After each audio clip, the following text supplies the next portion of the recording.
Good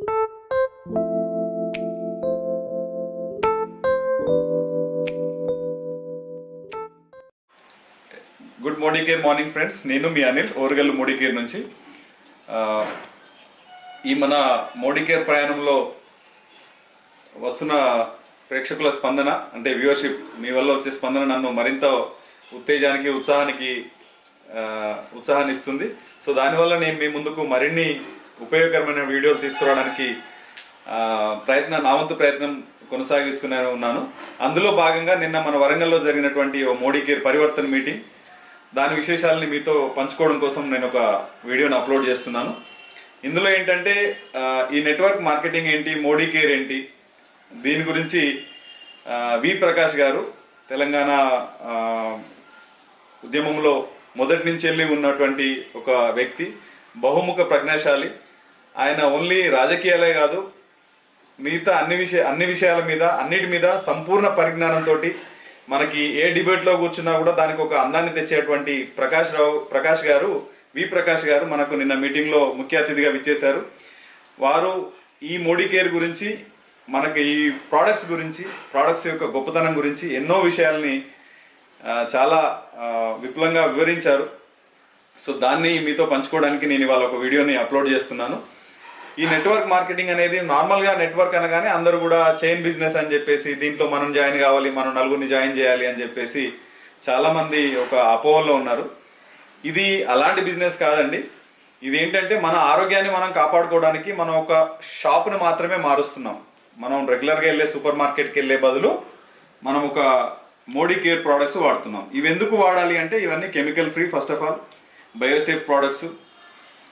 so ఇది మనం వాడుతూనే దీనివల్ల మనకి ఎలాంటి బెనిఫిట్స్ అవుతాయనేది నేను ఇప్పుడు వి ప్రకాష్ గారి మాటలలో మీ ముందు ఉంచుతాను. కాస్త కొంచెం వీడియో లెంత్ ఎక్కువ ఉన్నా కూడా అందరూ కూడా జాగ్రత్తగా వినండి, అర్థం చేసుకోండి. ఈ యొక్క బంగారం లాంటి అవకాశాన్ని మిస్ చేసుకోకండి. So I wish everyone very good luck. ఈ వీడియో చూశాక మీరు ఎవరైతే ఇంట్రెస్ట్ ఉంటారో తప్పకుండా నా నెంబర్కి కాల్ చేయండి. మోడీకేర్లో మిమ్మల్ని జాయిన్ చేయడానికి ఎప్పుడు నేను సిద్ధంగా ఉంటాను. నాతో పాటు ప్రయాణించడానికి మీరు కూడా సిద్ధంగా ఉంటారని చెప్పేసి కోరుకుంటూ థ్యాంక్ యూ.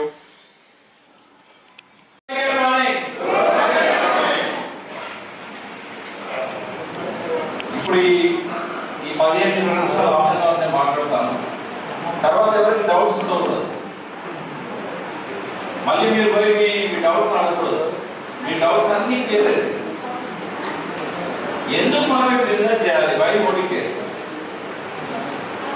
ఎందుకు చేయాలి బిజినెస్ అన్న దానికి ఇప్పుడు మన ఇక్కడ హాల్లో ఉన్న వాళ్ళల్లో ఎవరి పూర్వీకులైనా బిజినెస్ లో ఉంటారు. మీ ఫాదర్ కానీ మీ బ్రదర్ కానీ బిజినెస్ లో ఉన్న వాళ్ళు ఎంతమంది ఉన్నారో ఒకసారి చేయలేరు.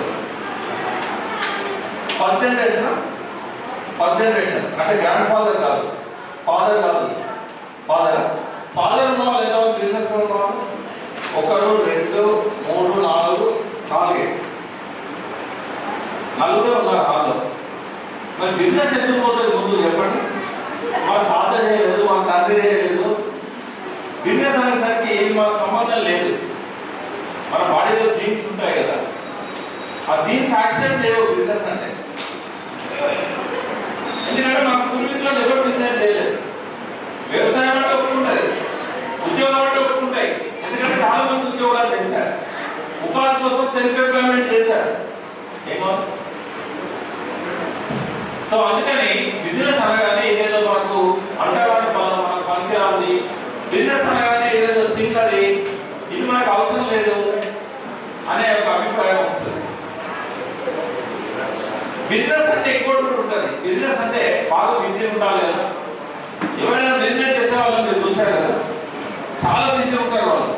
ఇంట్లో పొద్దున బ్రేక్ఫాస్ట్ చేయడానికి టైం ఉండదు, మధ్యాహ్నం అయితే రానే రాదు, రాత్రి డిన్నర్ కూడా టైం ఉండదు. అందరు పడుకున్నాక వస్తారు, అవునా కాదా?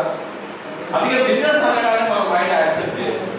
మూడో కారణం ఏంటంటే బిజినెస్ అనగానే పెట్టుబడి బాగా కావాలి కదా, డబ్బు బాగా కావాలి.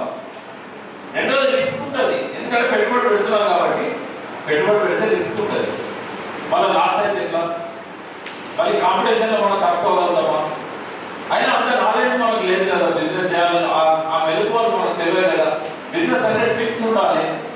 ఇట్లాంటి అభిప్రాయాలు అన్ని మన మైండ్లో ఉండడం వల్ల ఎవరైనా వచ్చి చెప్పినప్పుడు మొహమాటాన్ని ఒప్పుకుంటాం తప్ప సీరియస్గా మనం బిజినెస్ చేయాలనుకో.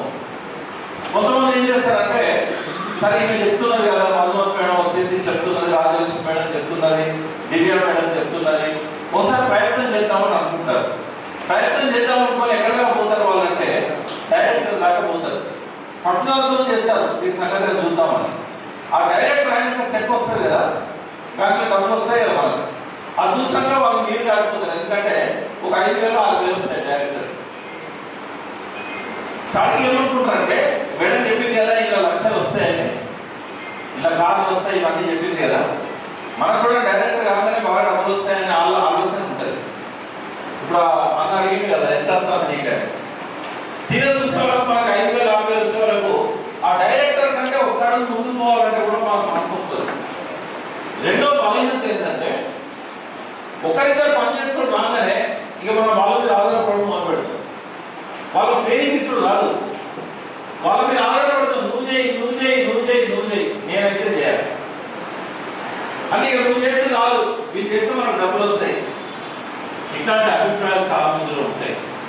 తర్వాత మనం ప్రతి ఒక్క వ్యక్తికి ఒక క్యాప్ ఉంటుంది. క్యాప్ అంటే ఆ తెలివి అక్కడనే ఆగిపోతుంది. మనం నేర్చుకున్నది కానీ మనం విన్నది కానీ లిమిటెడ్ ఉంటుంది.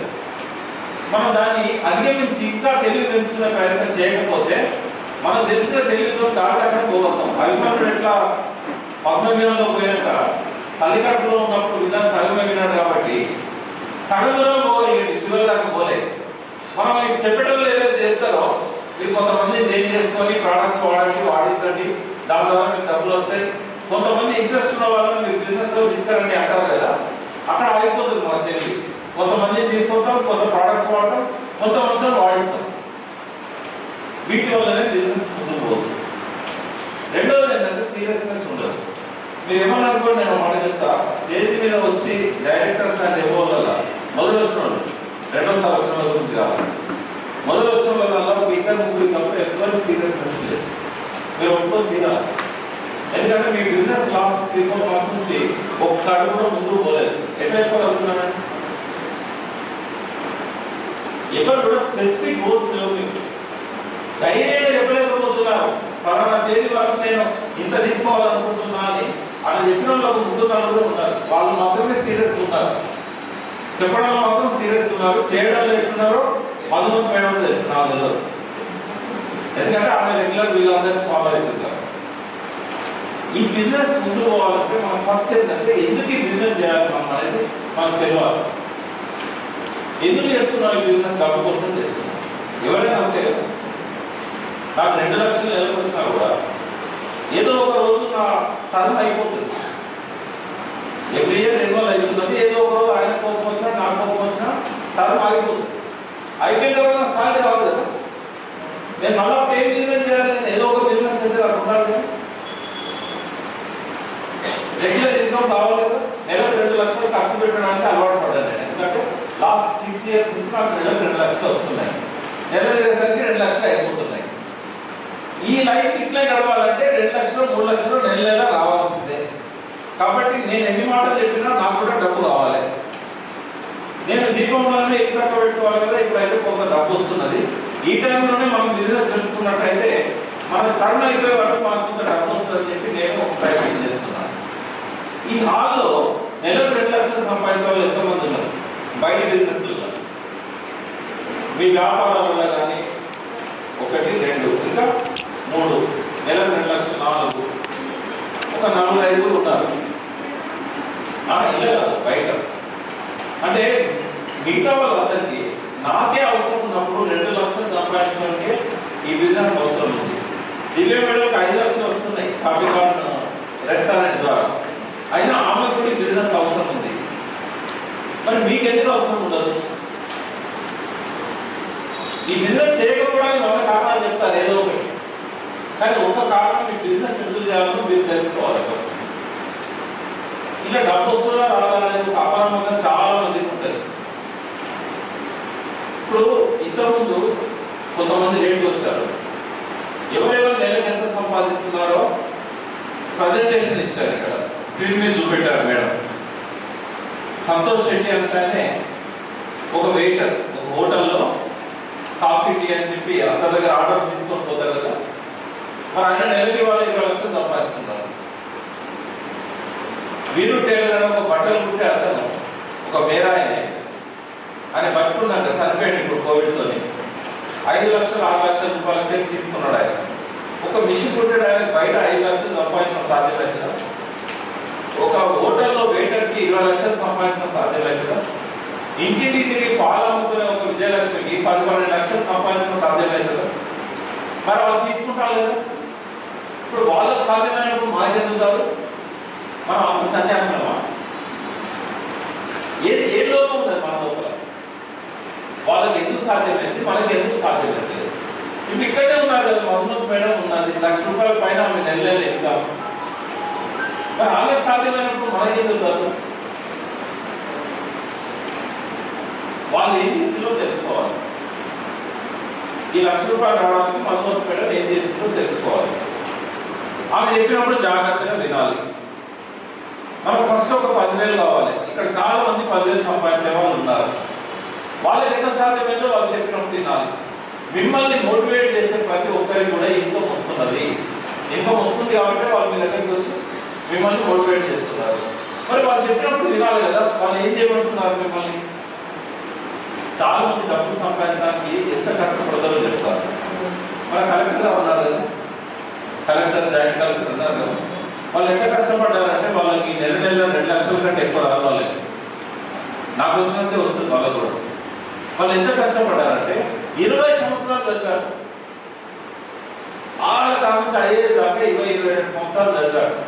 22 సంవత్సరాలు కష్టపడి చదివితే వాళ్ళకి ఇప్పుడు వచ్చే శాలరీ 2 లక్షలు. రిటైర్ అయ్యే నాటికి వాళ్ళకి వచ్చే శాలరీ 3 లక్షల రూపాయలు. అందరికంటే పెద్ద ఉద్యోగం కాబట్టి ఐఏఎస్ అని చెప్పారు. ఇప్పుడు ఇది ఇంజనీర్ల ఆఫీస్, ఇది ఎలక్ట్రిసిటీ ఇంజనీర్స్ ఆఫీస్. ఒక ఇంజనీర్ సాలరీ 40,000 నుంచి 50,000 ఉంటుంది. దానికైనా ఇంటర్మీడియట్ దాకా చదివి, మళ్ళీ ఇంజనీరింగ్ చదివి, మళ్ళీ పోస్ట్ గ్రాడ్యుయేషన్ చదివి, నాన్న యాత్ర పడి హైదరాబాద్లో, అమీర్పేటలో అక్కడిక్కడ కిరాయి బిల్లు తీసుకొని కోచింగ్ చేసి ఇంజనీరింగ్ సీట్ సంపాదించుకొని, ఆ తర్వాత ఎగ్జామ్ రాసిన తర్వాత ఉద్యోగానికి పోయి వాగ్దాలు వీకాలు పట్టుకోవాలి, ఉద్యోగం కోసం ఇంటర్వ్యూలలో పాస్ అవ్వాలి. ఇంత చేస్తే వాళ్ళకి వచ్చేది 40,000 రూపాయలు.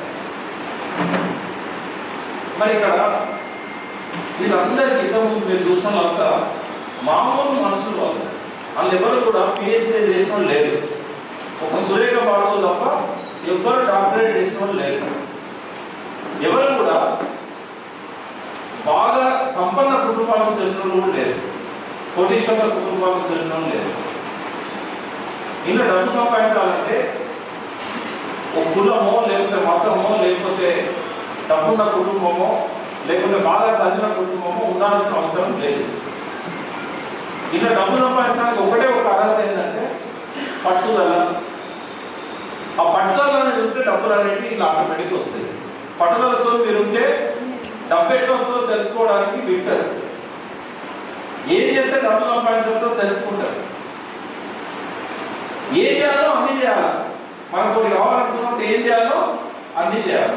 పెళ్లి చేసుకోవాలనుకున్నప్పుడు పెళ్లి చూపులో పోకుండా ఒక పెద్ద మనిషికి అమ్మాయి సంబంధం చూడాలని చెప్పి తల్లిదండ్రులు చెప్పకుండా పెళ్లి అయ్యి కదా, ఆ పిల్ల అంటే ఏళ్ళు గడిచిపోతా ఉంటాయి. 25, 30, 40 అయితే ఎవరు పట్టించుకోకూడదు. మరి అటువంటిప్పుడు పెళ్లి చేసుకోవాలంటే ఏం చేయాలో అన్ని చేయాలి. ముందు అయ్యగారు చెప్పాలి, ఎవరైనా పిల్లలు చూడండి, లేకపోతే చుట్టాలని చెప్పాలి, మ్యారేజ్ బ్యూరోకి పోవాలి. తర్వాత ఆ పెళ్లికి కావాల్సిన డబ్బులు సంపాదించుకొని పెట్టుకోవాలి. ఆ పెళ్లి నాటికి ఇల్లు చక్కదిద్దుకోవాలి, ఒక ఫంక్షన్ మాట్లాడుకోవాలి, చుట్టాలకు అందరికి లిస్ట్ రాసి కబుర్లు చేయాలి, సమాజంలో మాట కూర్చొని మాట్లాడుకోవాలి. ఇవన్నీ చేస్తేనే కదా పెళ్లి కావాలంటే ఏం చేయాలో అన్ని చేయాలి. ఈ బిజినెస్ లో కూడా ప్లాటినం కావాలన్నా, డైరెక్టర్ కావాలన్నా ఏం చేయాలో అన్ని చేయాలి. అయితే ఫస్ట్ ఏదైతే మీరు నేర్చుకుంటారో చాలా మంది అక్కడనే ఆగిపోతారు. అందుకే చాలా మంది డైరెక్టర్ దగ్గరనే ఆగిపోతారు.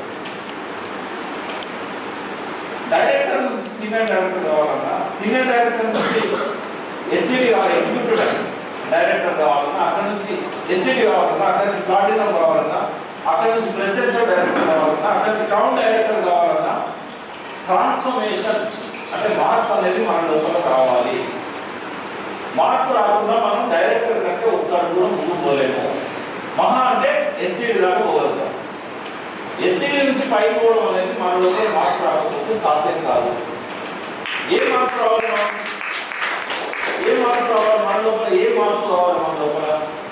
ఫస్ట్ ఏంటంటే ఒక బలమైన నమ్మకం మనకు ఏర్పడాలి. ఈ కంపెనీ మంచిది, ఈ బిజినెస్ మంచిది, నేను గర్భంలో బయట చెప్పుకోగలుగుతా. నేను ఒక మినిస్టర్ ర్యాంక్లో ఉండి నేను బిజినెస్ చేస్తూ చేయమని చెప్పి మీటింగ్లో చెప్తున్నా కదా, ఏం నాకేమన్నా ఇబ్బంది అయిందా? లేకపోతే ఎవరన్నా నిందిలా కొట్టిలా? రేపు పేపర్లు ఎవరన్నా నా గురించి నెగటివ్గా రాస్తారా? మరి మనకు సెల్ఫ్ ఇమేజ్ ఉండాలి. అంటే మనము చాలా గర్వంగా ఉంటాగా ఇదే తక్కువ బిజినెస్ అనుకుంటారా మీరు? నెల ₹1 ఈ దేశంలో ఎవరికైనా వస్తాయా? భారత రాష్ట్రంలో సాలరీ తెలుసా మీకు? భారత ప్రధాని నరేంద్ర మోడీ గారు సాలరీ తెలుసా? వాళ్ళు వాడే కార్ల ధర తెలుసా మీకు? సురేఖ బాబుకి వచ్చే సాలరీ ఈ దేశంలో ఎవరికి రాదు. రాష్ట్రపతికి రాదు, ప్రధానమంత్రికి రాదు. సురేఖ బాబు ఒకటే ₹1,25,00,000 వస్తాయి. సంతోష్ శెట్టి ఒక వేటర్ కదా, 19 లక్షల చిల్లర ఆయన సాలరీ చూసింది మీరు మంత్లీ ఒక నెలకు. భారత రాష్ట్రంలోకి ఎంత వస్తుంది? 5 లక్షల రూపాయలు. అందరికంటే ఎక్కువ సాలరీ. ముఖ్యమంత్రి కేసీఆర్కి ఎంత వస్తుంది? 4 లక్షలు వస్తుంది. ప్రధానమంత్రి మోడీకి ఎంత వస్తుంది? 2 లక్షల చిల్లర వస్తుంది. మన ముఖ్యమంత్రి సాలరీ ఎక్కువ, ప్రధానమంత్రి పెంచుకోవచ్చు, ముఖ్యమంత్రిలో స్వేచ్ఛ ఉండదు. కానీ ఎవరైనా కూడా ఒక పార్టీని అమ్ముకునే విజయలక్ష్మి సాలరీలా సగం రాత్రిలో 3వ వంతు కదా. అమ్మాయిని చూశాడు, 26 ఏళ్ళ అమ్మాయి. ఏం పేరు? అక్షయదత్త ఎంత ఉందో చెప్పు. మన మనవరాలు అంత ఉంటుంది. మా మనవరాలు అంటే కొంచెం పెద్దది ఉంది. చిన్న అమ్మాయి కదా, 18 ఏళ్ళు ఉన్నప్పుడు వచ్చింది బిజినెస్ లో. 18 ఏళ్ళ పిల్లలు సాధ్యమైంది కదా ₹1,00,000 కారు తీసుకోవడం. అవి ఇన్కమ్ కూడా చూసిలేదు. మరి ఏం చేస్తే డబ్బులు వస్తాయి? ఒక కూలి మనిషి పొద్దున్న నుంచి సాయంత్రం దాకా ఎంత కష్టపడితే ఆమెకు వచ్చేది ఒక ₹400. ఇక్కడ ఏమన్నా అటువంటి చెమట పడితే కష్టం ఉన్నదా? లేదు కదా. ఐఏఎస్ లాగా పుస్తకాలు చదివి నేర్చుకొని బట్టి ఎగ్జామ్ రాయాల్సిన అవసరం ఉన్నదా? లేదు కదా. రమాదేవి గారు చెప్పినట్టుగా ప్రోడక్ట్స్ వాడాలి, మంచిగా అనిపిస్తే 10 మందికి చెప్పాలి. దానివల్ల ఏమైతే మీ టర్న్ ఓవర్ పెరుగుతూ ఉంటుంది. అయితే ప్రోడక్ట్స్ అమ్మడం వల్ల ఎంత డబ్బు వస్తుంది? ఎక్కువ నెలకు ఒక 5,000 వస్తుంది. మీరు ప్రోడక్ట్స్ వాడడం వల్ల 2,000, 2,500 మీకు సేవింగ్ అవుతుంది. ఇందాక అదే convert your expenses into income. అంటే బయట కొనడానికి బదులు ఇక్కడ కొన్నట్లయితే మీకు 2,500, 2,000 మీకు సేవ్ అవుతుంది. మీరు అమ్మడం వల్ల ఇంకో 5,000 మీకు వస్తుంది. ఈ రెండే కాదు కదా, ఇక్కడ ఈ రెండే కాదు. ఈ బిజినెస్ ఏదైతే ఉన్నదో కేవలం ప్రోడక్ట్స్ అమ్మే బిజినెస్ కాదు. ఈ బిజినెస్ ఏదైతే ఉన్నదో దీన్ని లీడర్షిప్ బిల్డింగ్ బిజినెస్ అంటారు. లీడర్షిప్ బిల్డింగ్ బిజినెస్ అంటే ఇక్కడ మనము ప్రోడక్ట్స్ ఇవ్వడంతో పాటు వ్యక్తులను నిర్మాణం చేయాలి. బిల్డింగ్ పీపుల్ అంటారు. వ్యక్తులను ఎందుకు నిర్మాణం చేయాలి అంటే వాళ్ళ లోపల ఈ బిజినెస్ కావాల్సిన లక్షణాలన్నీ కూడా వాళ్ళకి అర్థమయ్యేలాగా దొప్పించి వాళ్ళు చేయబట్టుకొని ఒక్కొక్కడు నడిపించుకుంటూ పోవాలి. అప్పుడు ఏమవుతుంది? మాట్లాడమే రాని వాళ్ళు కూడా స్టేజ్ మీదకి వచ్చి గంటల ముందు ఉపన్యాసాలు ఇస్తారు. వాళ్ళ లోపల ఈ మార్పు వస్తుంది. దీన్నే ట్రాన్స్ఫర్మేషన్ అంటారు. తర్వాత మనము ఏదైనా మీకేమైనా కళలు ఉన్నాయా, మీకేమైనా డ్రీమ్స్ ఉన్నాయా అంటే అసలు ఎన్నటి జీవితంలో అటువంటి ప్రశ్న మనల్ని ఎవరు అడగరు. మనకు అటువంటి ఆలోచన ఉండదు. ఏదో ఇల్లు నడుస్తుంది, ఖర్చులు పెరుగుతున్నాయి కాబట్టి ఇంకో 200 ఉంటే సరిపోతుంది, ఇంకో 2,000 ఉంటే సరిపోతుంది అని మనం అనుకుంటా ఉంటాం. అమ్మాయిని అడగదు బిడ్డలు అనేది ఒక సామెత ఉన్నది. మన బ్రెయిన్ లో సబ్ కాన్షియస్ మైండ్ అని ఇంకొక బ్రెయిన్ ఉంటుంది. ఈ పంచేంద్రియాలతో కనెక్ట్ అయ్యే బ్రెయిన్ ఒకటి, మనకు తెలియకుండానే అన్ని పనులు చేయించే బ్రెయిన్ ఇంకోటి ఉంటుంది. ఆ బ్రెయిన్కి ఏంటంటే మన లోపల ఎంత బలంగా కోరిక ఉంటే ఆ బ్రెయిన్ అంతా బాగా పనిచేసి మనం ఇలా సక్సెస్ అవ్వడానికి మనకి హెల్ప్ చేస్తుంది. అందుకే మనకు డ్రీమ్స్ అనేవి ఉంటే ఏమైందంటే ఈ లోపల ఉన్న సబ్ కాన్షియస్ బ్రెయిన్కి అర్థమవుతుంది వీళ్ళకి ఇది కావాలనుకుంటున్నారు. ఇది ఎటువంటిదంటే దీని గురించి పెద్ద సైన్స్ అవుతుంది కాబట్టి ఒక ఎంత పెద్ద ఒక ఆయన ఏం చేసిందంటే అల్లావుద్దీన్ అద్భుత దీపం అని ఒక కథ రాసింది. మనం అంతా పట్టుకోగానే జీని ప్రత్యక్షమవుతుంది. ఆ జీని ఏం కావాలో చెప్పండి అంటారు. నువ్వెవరు అంటే నువ్వు నన్ను ఇలా అంతా పట్టుకున్నావు కాబట్టి నేను నన్ను పిలిచినాను, నేను ఈ 3 కోరికలు నెరవేరుస్తాను, ఆ 3 ఏంటియో చెప్పు అని ఒక్కొక్కటి చెప్తున్న కొద్ది అతను తెచ్చిస్తామంట. దీని అర్థం ఏంటంటే మన బ్రెయిన్ లోపల ఆ ఏదైతే సబ్ కాన్షియస్ మైండ్ ఉన్నదో అదే జీని మనం ఏం కావాలని గట్టిగా అనుకుంటే అది మనకు వచ్చి తీరుతుంది. దానికోసం ఏం చేయాలో అన్ని చేయాలి, ఏం చేయాలో అన్ని చేయాలి. అయితే ముందే కోరిక లేదనుకోండి అది రాదు మనకి. ఈ 2 విషయాలలో మాత్రం ఖచ్చితంగా మీరు ఒక 2 నియమాలు చేస్తారు. ఒకటి మీకేం కావాలో లిస్ట్ రాసుకోండి. మన అవసరాలు కావచ్చు, మన కోరికలు కావచ్చు. ఒక మంచి ఇల్లు అనేది ఒక అవసరం, ఇల్లు మంచిగా ఉండాలనేది ఒక అవసరం. ఒక మంచి ఇల్లు కట్టుకోవాలి, ఒక ప్యాలెస్ కట్టుకోవాలనేది మనకి డ్రీమ్. ఒక కారు ఉంటే బాగుండాలనేది ఒక అవసరం. ఈ అవసరం కారు, ఎందుకంటే 2 వీలర్స్ వెహికల్లకు యాక్సిడెంట్స్ బాగా అవుతుంది. కార్ అయితే కొంత కార్ డ్యామేజ్ అయినా మనం సేఫ్ అవుతుంది. కాబట్టి డ్రీమ్ అనేది ఏదైతే ఉన్నదో ఒక బెంచ్ కారు, ఒక BMW కారు. మామూలు కార్ అనేది ఒక నీడ్ అది. అందుకే డ్రీమ్కు నీడ్కు మధ్య తేడా చూడాలి. నెలకు ఒక ₹1,00,000 కావాలనేది నీడ్ అది. నెలకు 6 లక్షలు 10 లక్షలు కావాలనేది డ్రీమ్. ఈ రెండింటి మధ్య తేడా తెలియాలి. రెండవది, ఏదైనా ఒకటి సాధించాలనుకున్నప్పుడు ఒక టైం బౌండ్ ఉండాలి. పంచవర్ష ప్రణాళికలను గవర్నమెంట్స్ పెట్టుకుంటాయి. 5 ఏళ్ల లోపల కాళేశ్వరం కట్టాలి అన్నప్పుడు ఏం చేస్తారు తెలుసా? 5 ఏళ్ళు అనుకున్న దాన్ని ముఖ్యమంత్రి గారు 3 ఏళ్ళలోనే కట్టేసింది. ఎట్లా సాధ్యమైందంటే ఆయన 3 ఏళ్లకు కావాల్సిన ప్రణాళిక పెట్టుకున్నాడు.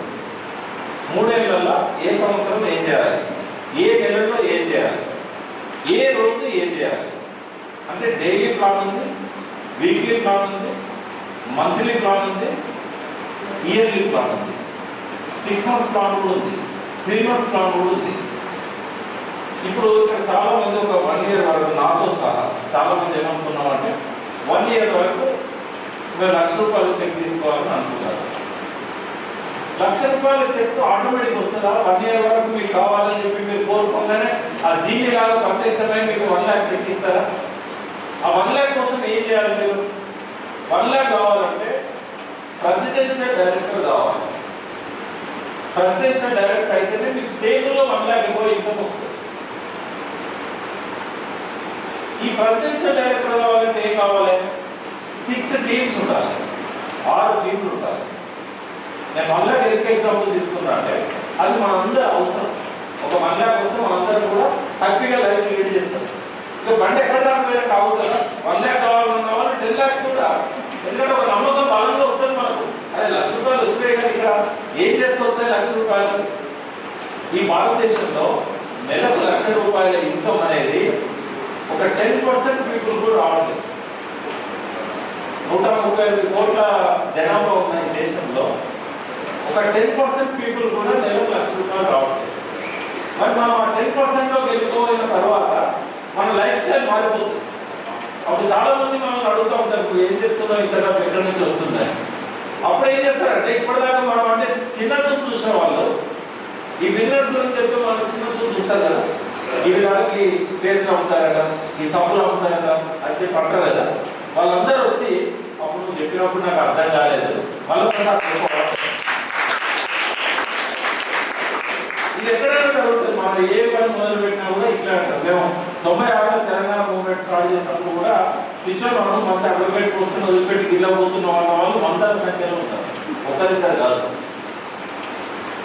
అంటే ముందు ఎవరైనా అట్లే అంటారు. ఆ తిట్టిన వాళ్ళందరూ మళ్ళీ మా పార్టీలోనే వచ్చినారు. ఇప్పుడు అందరూ మినిస్టర్స్ కావచ్చు, ఎమ్మెల్యే కావచ్చు, ఎవరైనా మనం తిట్టినోళ్ళే. ఎక్కడ తెలంగాణ తిట్టలేదా? ఈ ఎమ్మెల్యేలు ఎప్పుడు వచ్చింది మన పార్టీలకు? ఇప్పుడున్న మంత్రులంతా ఎప్పుడు వచ్చింది? ఒక్కరిద్దరు నమ్మకంతోనే కదా తెలంగాణ మూవ్మెంట్ స్టార్ట్ అయింది. జయశంకర్ సార్, నేను, మన మత్స్యాచారి. ఈ బిజినెస్ కూడా అంతే. మనం మొదలుపెట్టిన నాడు ఒక్కరిద్దరే ఉంటారు మనతో. పోతాంటే జనాలు వస్తూ ఉంటారు. కానీ అప్పటిదాకా మీరు ఉండాలి కదా, మీరు ఇక్కడ కదా వచ్చేది. సో ఎప్పుడైతే ఒక ₹1,00,000 సంపాదిస్తారో ప్రెసిడెన్షియల్ డైరెక్టర్ కావాలంటే ఏం చేయాలి? ఒక 6 టీమ్స్ మనం పట్టుకోగలగాలి. ఒకరిద్దరు మనం పనిచేయదు. కనీసం ఒక 4 ఫస్ట్ పనిచేయాలి, మళ్ళీ ఒక 4 మళ్ళీ పనిచేయాలి. ఈ 4 ఎవరైతే కొంత నేర్చుకొని ముందుకొచ్చి చేయాలనుకుంటారో వాళ్ళని